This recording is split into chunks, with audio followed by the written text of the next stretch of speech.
Thirst me. More like thirst me. I was. I keep. Oh, one more. Save Dill. Oh!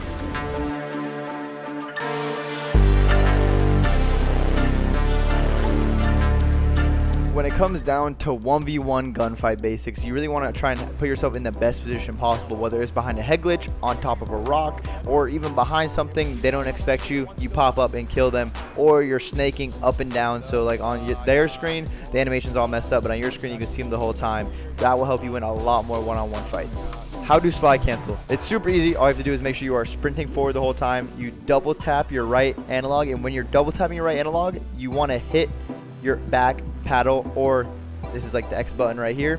You sprint, double tap it, jump, sprint, double tap, jump, sprint, double tap right analog, jump. It's super easy and it's super effective. Definitely one of the best movements to do in Modern Warfare. If you have a SCUF controller, you can remap the jump and the slide to the paddles on the back of the controller right here to move around the map more unpredictably. Mounting in Warzone is insanely good. It pretty much makes your shot a laser beam and you're not missing at all. So anytime you have the chance to mount and someone's running like an open field, you're just gonna smoke them. Or if you're just mounting, it makes them harder to shoot you as well because your full body is not exposed. So it really helps your shot and it makes it so it's harder for them to shoot you. So I mount as much as possible, especially if you're just like right behind a head glitch or whatever it may be. Mounting is key. When the other team has you outnumbered, you have to play very smart. You can't just take a full-on gunfight when there's 3 of them just staring at you. This is when you have to use your surroundings, you have to use your stuns and your nades, whatever it may be, a smoke grenade to cause some distractions.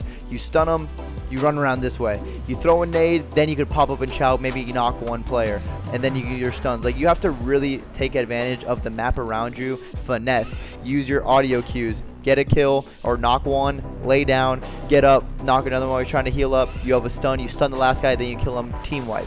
You really want to take advantages of everything in your class setup because you can't just use your gun to gun these people, especially if they are decent players. If they're bad, maybe you could, but you always want to use your tacticals and also your surroundings on the map.